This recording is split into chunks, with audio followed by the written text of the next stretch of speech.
Welcome to the Lazy CEO podcast, where Jim Schleckser, author of Great CEOs Are Lazy and founder of the CEO Project, features compelling experts and topics for CEOs of mid to large-size companies. Now, let's get started with the show.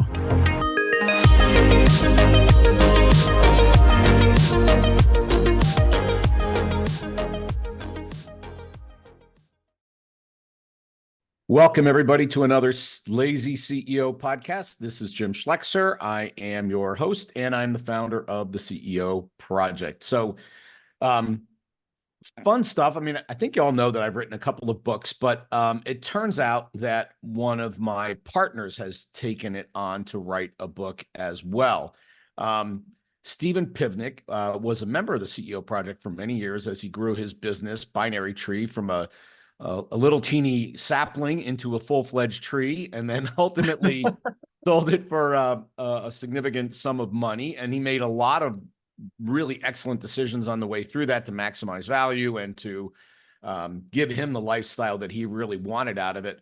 While doing this, Steven was an elite endurance event athlete, and he correlates those two in his book, the idea of being an entrepreneur and building a company and being an Ironman. And so we're going to talk to Steven about all of that.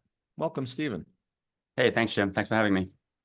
So what the heck caused you to decide you needed to write a book?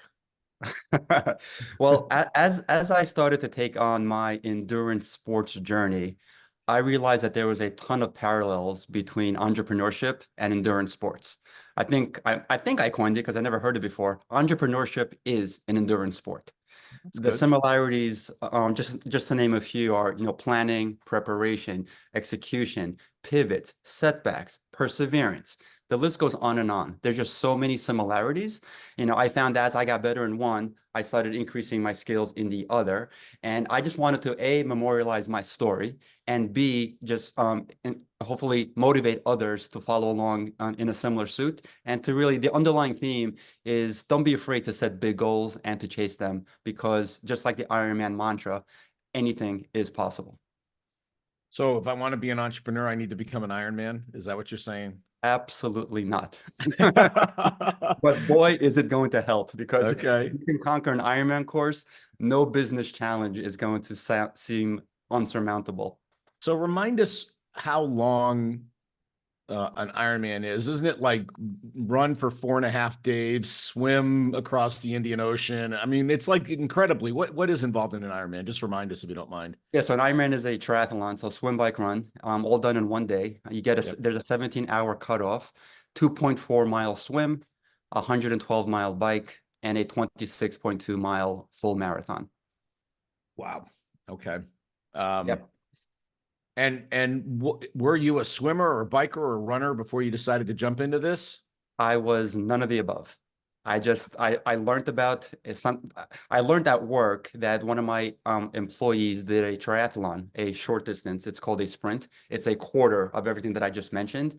And I was amazed. I'm like, how does a mere mortal participate in an Olympic event? I had no idea that these were events that were held, all around the country all the time. Ironman wasn't as popular back then, but it was a thing. Yep. So I found out that she did one. I'm like, wow, I want to do one too. I want to get into better shape. I did one. And then she emailed me that evening saying, congratulations on your first finish. We're going to see you in Kona one day. I had no idea what that meant. So I Googled Kona and triathlon, and I find out about this thing called Ironman and their World Championship in Kona, Hawaii. And this light bulb went off saying, I don't know how or when, but somehow, some way, I'm going to become an Ironman and get to the World Championship in Kona, Hawaii. So I've seen that on TV. Like, I mean, they run across lava fields, and I mean, beyond the fact that it seemed like a really insurmountable goal, what was so appealing about getting to the World Championship? Because it's just a larger than life event. A couch potato like me, what are the odds of a couch potato being on an event which is televised on NBC every single year? So that just seemed like an incredibly cool goal to pursue. And also from a health perspective, I was blessed with my grandparents and parents. They had it all. cancer, high blood pressure, diabetes. They had it all. You name it, they had it. Yeah. So my midlife crisis, when I learned about my employee doing the triathlon, was getting into good shape. I said, you know what? Everything they had or have is hereditary. That means it's in here somewhere. And I want to be in the best shape possible. So if and when it hits, I want to be able to fight it. Right. So I used triathlon as my vehicle to get into get into and stay in great shape. That's phenomenal. So not to blow the ending of the story, but you made it to Kona, right? I made it to Kona and I Nice. crossed the finish line in Kona. And under 17 hours. Under 17 hours. It wasn't my best performance, but at that point I didn't care. I just wanted to get to the finish line. So I did it in 15 and a half hours. Yeah. I mean, I've watched some of this on TV because I'm just that geeky, and it's a brutal course. I mean, the wind and the heat and I mean, it is not an easy course. It's one of this, if not top 3 hardest courses on the Ironman circuit. Like Yep. you said, because of the heat, humidity, and the wind.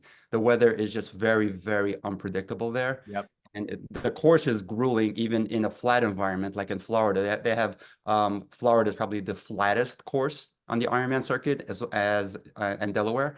But Kona is just a brutal course. So let's riff over to your entrepreneurial journey. I mean, I know you say they connect, so let's run that thread for a little while. Sure. Tell us about your entrepreneurial journey, about how you built this company, and we'll get to transitioning it at the end. But tell us about building Binary Tree while you were doing this. Sure, it was a super long journey. I mean, it took 26 years. Coincidentally, a marathon is 26 miles. Nah. So that was not strategically planned. If I Yep. had to do it again, I can definitely grow and scale and sell a company much quicker with all the lessons learned. But it took 26 years. To encapsulate that into 2 minutes, started off as a consulting company. We were doing custom application development. There was no such thing as SaaS. Large companies could not subscribe to a business solution that they needed, like Salesforce, like Workday. That wasn't around.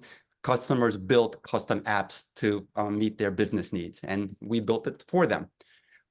After establishing a reputation for building custom applications, JP Morgan approached us and said, hey, you guys know how to build apps really good. Please build us this conversion utility, because we want to move from one email system to another. Yeah. And we want our employees to have the same inbox, same calendar, same contacts. We looked at each other and said, that's the most boring project I've ever heard of. But being consultants and trading time for dollars all day, every day, we wrote the tool. And that one little custom project mushroomed into an entire suite of migration products to convert data from source system to target system. Again, all email focused. And it became a huge multi-million-dollar line of business for us, and continued to grow for many years. Right. And so people would need this when they're migrating systems, or they're doing an acquisition or a merger, or I mean, there's all kinds of environments where that would be a needed. Yeah, I mean, again, super niche, but there's riches in the niches, my new favorite saying. And the 3 most common use cases were competitive wins between Microsoft and IBM. There was a lot of email battles going on back in the day. Mergers and acquisitions, huge use case, because you take two companies merge, you need to take 2 email systems, turn them into one. And then the entire craze of moving to the cloud. There was a lot of requirements for moving email data from on-premise servers up to the cloud. None of that ever happened automatically. It was software and services behind the scenes that facilitated that data move. Did you say automatically on purpose? Automatically. I love that word. I love that word. That's a great word. Well, 26-year overnight success, right? One of those deals. Nobody sees the 25 and a half years. They just see so tell us a little bit about getting ready to sell the business, and because you did some very, I think, smart things on the way towards a transaction. Yeah, it was really interesting. When I started taking the sale of the company really seriously, I wanted to make sure that we were in the best shape possible to position ourselves for sale, right? So when a company is being sold, obviously the company, the product, and the market that you're in is really important.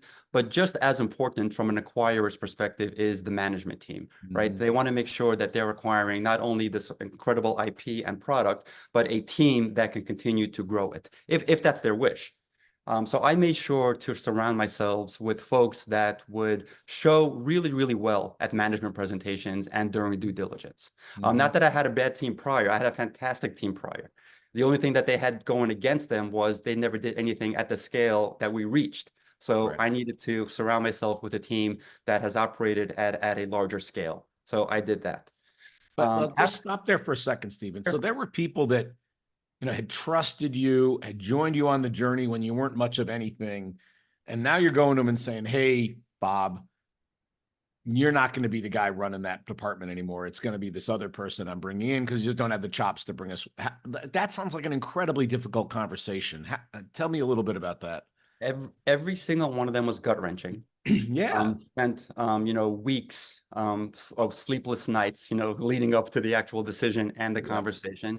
Yep. In many cases, we were able to find positions, right? Because as the company grows, there's positions open up. So it wasn't like it wasn't a rip and replace with every single role. There was many roles where the individual stayed on in a similar capacity, in a maybe slightly lower capacity. The relationship that we had, still remained the same, and they still, loved what they did. They liked me, and they liked the company. So it wasn't a rip and replace in every case, but sometimes it was, and Yeah. it's a necessary evil.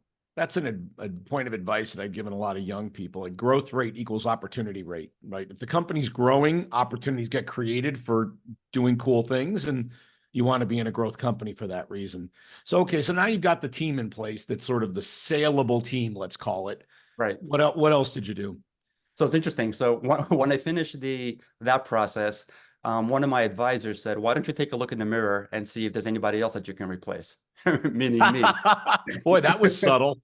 And again, it wasn't a, "Hey, I really, really think you should step aside." It was a, "I think you should consider this, and any decision is going to be the right decision." Right. Coincidentally, I was on this Ironman journey, right? So I Ah, needed to get to Kona. And I'm not fast. My motto is not fast, not last. So I wasn't going to qualify by being the top of my age group. I was going to qualify by joining what I call their frequent flyer program. nah. Do 12 races and you get a lottery ticket. And if your lottery ticket hits, you get to go to Kona with the best of the best in the world. So I needed to get to 12. Do you Plus, get do you get a free knee replacement once you hit 12 too? nope, not at all. Okay. So you did 12 Ironman with the I hope of getting to Kona. Correct. Wow. Okay. And coincidentally, so I was about 7 shy. And That's a when lot. this That's a entire, lot shy. that was a lot shy, right? I was 7 shy, and the opportunity arose to promote myself to executive chairman and to bring in a CEO. And I said, wow, let's see, I can bring in somebody that's been there, done that, that can run my baby better than I can, Mm, without being encumbered by all this, drama and history that I'm encumbered by. And at the same time, I can race my butt off and get to Kona. right. So I brought on a CEO for 2 years. And I did 4 Ironman the first year. I did 3 Ironman the second year Wow. in a Wow. single year to get to 12 while he was growing the company and really getting it ready for the exit. Got it. Interesting. And as you headed towards exit, I mean, you did the whole process, or was this sort of, hey, we made one phone call and somebody wanted to buy us? No, I mean, there was a couple of unsolicited, bids that came in. Yeah. It's usually, if something's too good to be true, it usually is. They fell through. So Yeah. we said, hey, we did one thing, which I advise a lot of people to do. When you're going through due diligence for a sale, please continue to run your company as if nothing is happening, Yeah. even though it's hard. Your entire management team is going to be working double time. But if you take your foot off the gas, you're going to come out of due diligence in worse shape than you entered, and you're going to be hurting yourself. So make believe that the deal is going to hope for the best, but get prepared for the deal to fall through. So, So, yeah. so what did you find surprising in the process? What was your biggest surprise as you went through the sale process? Uh, During the sale, I mean, we were a pretty buttoned up shop. Like I have a chapter in my book called ABC. ABC in the business world usually means always be closing, meaning Mm. closing sales deals. I refer to ABC as always be closing your books. I wanted to make sure that our finance and accounting department treated every single month as if it was the last month of our company's journey. So basically have the data room ready to go at all times. So have all of your processes, all your governance, all your paperwork in place to be ready to hand over to somebody. And that happened for years, even before the actual due diligence occurred. Our biggest surprise was, even though we were as buttoned up as we thought we were, there were surprises, right? Some contracts were found that had some weird language, which caused, some eyebrows to be raised from the acquirer. There were some state and local taxes which weren't paid, which our accounting company thought were insignificant. Therefore, it never made our audited financial statements. I personally don't think an amount of money totaling up to over 7 figures is insignificant, but if you chop it up on a state-by-state basis, maybe that's why they deemed it insignificant. But that, bit me towards the end. So be as buttoned up as you possibly can, but at the same time, expect some surprises because it's inevitable. Got it. Interesting. And I love the fact that you moved yourself up and out of the daily operation, because when you said, hey, I'm going to take the check and I'm going to leave, the buyer said, sounds about right to us, because it was Nick, right? Was your CEO? Yeah, Nick Wilkinson was my CEO. And one of the other things that I really wanted to make sure, I loved my company. Like, it was my third child, literally. It was actually my first child. I did not want to be part of the sale. I wanted to, it was 26 years. I wanted to move on. So in order to prove to the acquirer that you're not integral, you have to become not integral. So as executive chairman, I was not involved in the day-to-day operations of the business, and there was no doubt in the buyer's mind that their acquisition would not be affected by me not being part of it. Did you even go to the management presentations? I went to the management presentations. You did. But when we finally got the letter of intent that we accepted, I remember the kickoff meeting like it was yesterday. There's a huge team on their side. There's a huge team on our side. I said, hi, I'm Steven Pivnik, founder and executive chairman of Binary Tree. I will not be part of due diligence, but my team will. And that's literally from that day until the closing day, they never heard from me. I never heard from them. The entire process was taken care of by the team. Boy, yeah, you don't need more proof than that. And you don't need Steven around, right? Exactly. So, when you look back at, I know you did well on the sale, but what could you have done that may have improved the valuation that you ultimately received for the business? Yeah. So hindsight being 2020. Yeah, this is a hindsight question, right? I mean, I wish that we would have done this, but hey, it is what it is. I'm not disappointed at the result.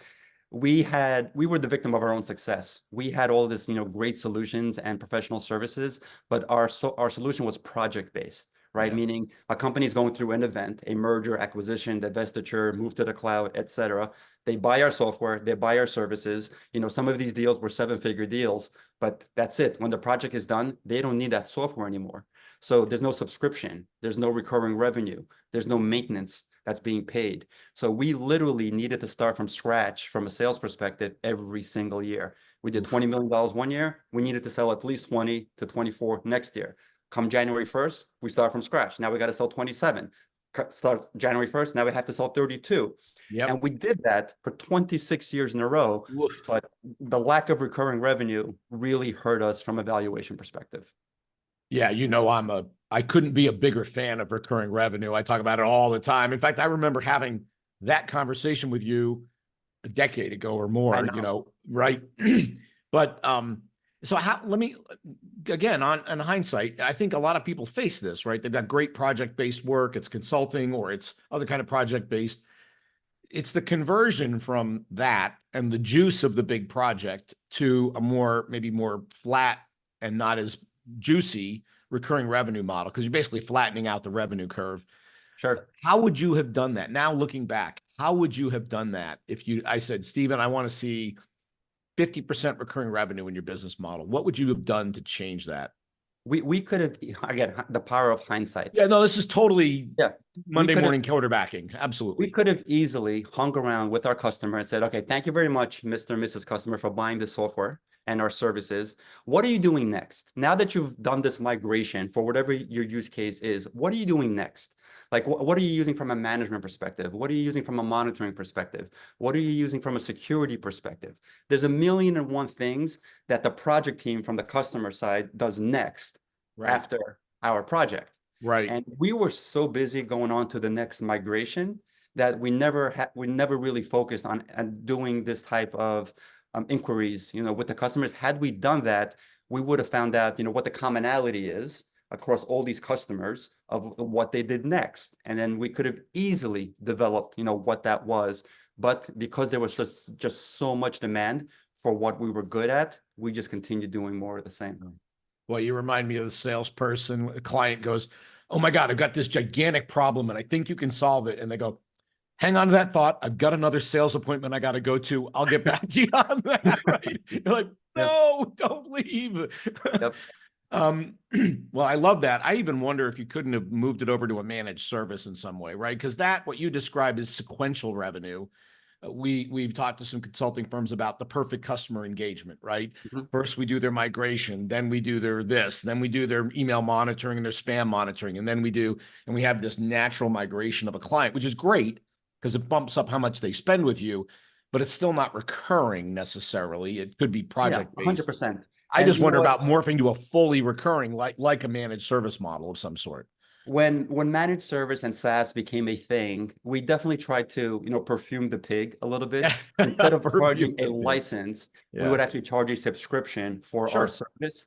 But it only lasted let's say the biggest migration will go for 2 years for a company that had 100,000, 200,000 employees. Those projects went on forever. So instead of charging a license in our books, it said subscription. But I remember coming into a meeting saying, guys, anybody that's going to do due diligence is going to see right through this. You're calling this a subscription, and at the end of the day, it's just a license for a limited time use. So you're not fooling anybody. Let's just stop this. Okay, but that hurt your value ultimately, right? Yeah, because at the end of the day, it was still one-time project-based revenue. And to your point, we had a ton of repeat business because, and again, I won't bore you to tears with the technicalities, but a lot of companies go through changes every couple of years for a variety of reasons. And those companies continue to come back to us, but that is radically different from contractual recurring subscriptions. That's the happy stuff right there. But okay, interesting. So we've done Kona, we've sold a company successfully. You're already in some pretty thin air in terms of things you've done in your life. What's next? What's the big thing for you next? The big thing. So I also love mountaineering. I'm on my way to the 7 summits, the tallest peaks in all the continents. How many do you have already? 2.5. I done 2.5. Wait a minute. What's a half? 2 and 2/3. I done Kilimanjaro. 2 2/3. That's even worse. Done Kilimanjaro. I got to the top of Aconcagua, which is second highest to Everest of the South Africa, right? Yeah. And I've tried South America. Sorry. Yep, South America. I've tried McKinley twice.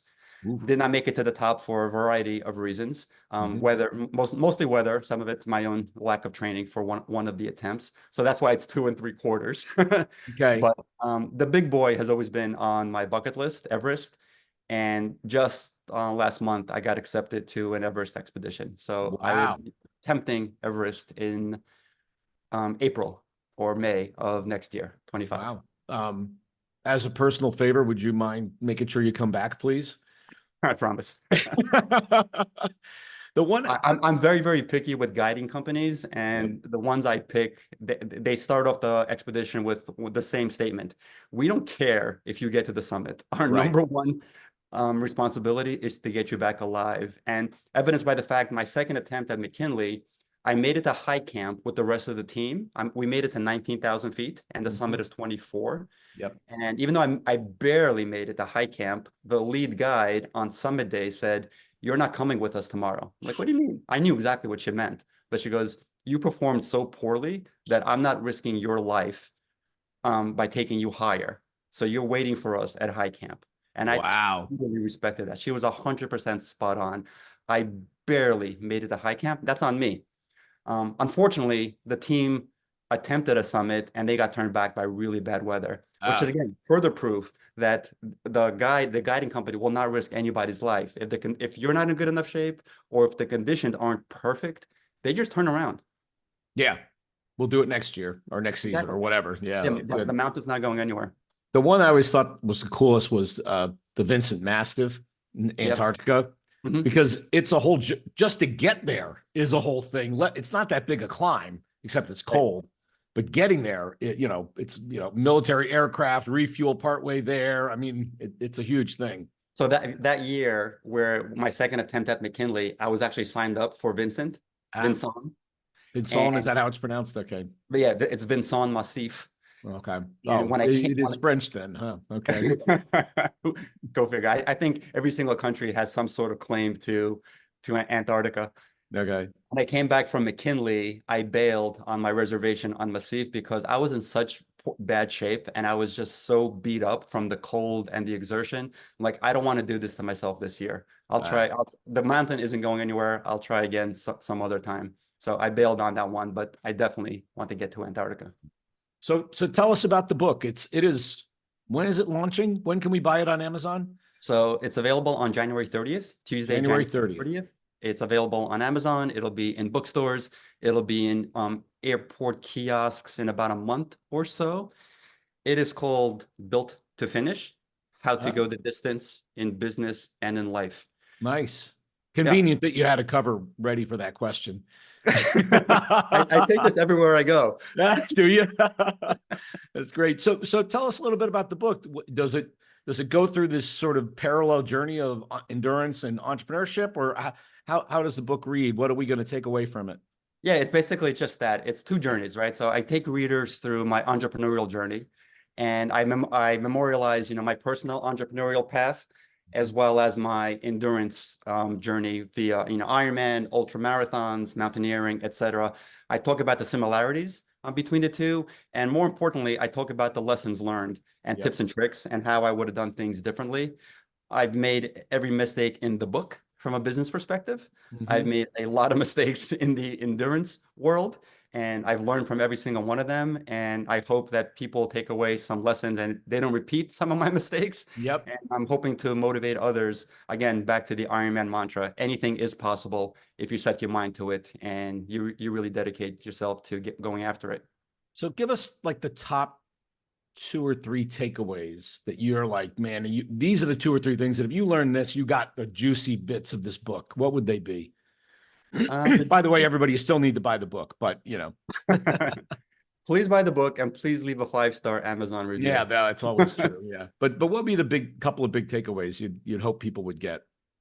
The biggest, I'll start with the biggest. I'm a huge believer in manifestation and envisioning things. So there's an entire chapter on envisioning the finish, right? The human body doesn't understand the difference between an event that actually happened or an event that is really well envisioned in one's mind. So if you become good at meditation, and I'm not talking about like expert level yogi meditation, just meditation 101, learn how to shut your mind off. You can watch a YouTube video on this and envision the end of a specific goal. Your body will self-program itself to march towards that goal. It could be years. Like my Ironman goal was 14 years away, but I programmed it to believe that I was going to cross that finish line. The same with the company sale. I wrote myself a check for a lot of money and I hung it on my wall where I saw it in my peripheral vision all day, every day for 4 years. Wow. Hung next to the Ironman poster. So you can definitely, I'm a huge fan of envisioning, and that's in the book. Surrounding yourself with a team. There's only so much anybody can do individually, and there's a lot of incredibly, smart and capable individuals out there. But for the most part, you need a team around you, whether it's training for a race or whether it's growing a company. The entire journey is going to become so much easier if you have the right team around you. And lastly, I guess I start with this. It's about the grind, right? People want the easy button or an easy ticket, to get to the end, especially in today's day and age of just like instant gratification. You want to get to that finish as fast as possible. There's no easy button. You have to appreciate the grind, do the grind, teach the grind, learn the grind. And if you do that well, you're going to reap the rewards. Got it.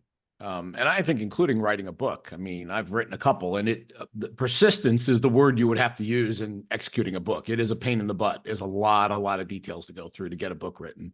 I did not think that this project would take 2 years. It took we're coming on about 2 years from the time I said, hey, I'm going to write a book to next Tuesday. Yep. My first one was 2. My second one was 1 year. So they do get faster as you go on with them. And including coaching, you were a member of the CEO Project for a while. You found, and I know it's a little bit of a shameless plug here, but if you're an entrepreneur, so when you talk about surrounding yourself with a team, I assume you mean inside and outside, whether that's a CEO peer group or whatever infrastructure you decide to put around yourself. I mean, oh yeah, 100%. When I was a member of the CEO Project, I got so much incredible, again, shameless plug. I got fantastic advice from folks in my peer group. And I was bringing some challenges, to the table that I really had nobody else to go to with these challenges. And it was a great ability to confidentially share some big ticket items that I needed help with. And I got some phenomenal help. And I offered help to others that were in the same boat. And when I was a member, I actually enjoyed giving others advice on their issues more than I liked receiving, which is why I'm really enjoying my role now as an advisor, because I've kind of been there, done that, made a ton of mistakes, also did a lot of good things, and just love passing it forward to other entrepreneurs. Awesome. That's great. Well, everybody, the 30th, go grab a copy of Steven's book. I've actually read it. It does have a lot of great tips, techniques, and thinking in it. And for a very small price, you can avoid some of the very expensive mistakes that Steven did for you first. Maybe last question. There are some brands that are tattoo brands, and Ironman being one of them, of course. So where on your body is your Ironman tattoo? So I don't have any tattoos. What? I have nothing against tattoos. I just don't have any. And I wasn't about to put a corporate logo on. I wasn't going to start with a corporate logo. Now, if I was an Olympic athlete, I probably would have tattooed the Olympic rings on. You would have done the rings, yeah. The rings for sure, but the Ironman tattoo. That's why I have my closet is filled with Ironman gear. So I will wear from socks to tops to everything with Ironman branded, but I refuse to brand my body with You got to brand your body. Okay, cool. Awesome. Well, Steven, hey, this was a ton of fun. I wish you really good luck with the book. I hope it sells like crazy. Everybody go grab a copy, and we will see you next time on the Lazy CEO podcast, built to finish. See you later. Thanks, Steven. Thanks, Jim. Thanks so much. This podcast is brought to you by the CEO Project. At the CEO Project, we work with CEOs to help them grow their business. And our members represent billions of dollars of revenue and profit. And frankly, amongst all of us, we've probably made every mistake in the book, including some you haven't made yet. So if you want to learn from the experience of a bunch of really seasoned CEOs, we're a great place to hang out. In this podcast, what you're going to hear are some of those ideas, concepts, and things that are just going to help you on your journey. If you want to find out more, reach out to us at theceoproject.com, or you can contact me personally at jim@theceoproject.com. Happy listening.